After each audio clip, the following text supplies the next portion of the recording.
पहिली गोष्ट, मी प्रियंका गांधींना दोष देणार नाही. त्या नवीन आहेत, त्यामुळे अजून त्यांचा पुरेसा अभ्यास झालेला नसेल म्हणून पुन्हा सांगतो, कारण त्या 2023 नंतर आलेल्या आहेत.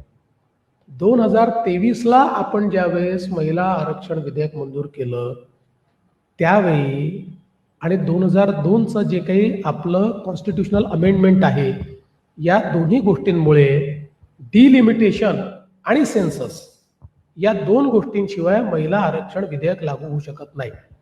म्हणून डिलिमिटेशनची प्रोसेस सुरू करणं आणि सेन्सस न झालेलं असल्यामुळे 2011च्या सेन्ससनी ते डिलिमिटेशन करणं, या दोन गोष्टी केल्याशिवाय 2029 मध्ये महिला आरक्षण विधेयक लागू होऊ शकत नव्हतं.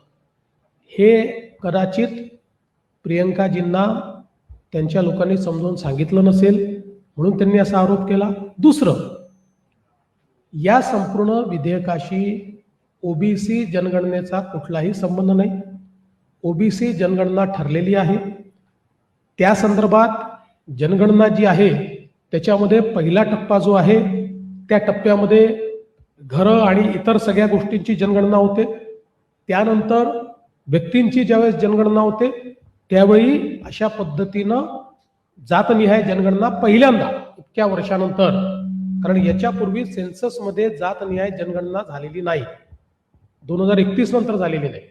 त्यामुळे ती पहिल्यांदा मोदी सरकारने मान्य केलेली आहे.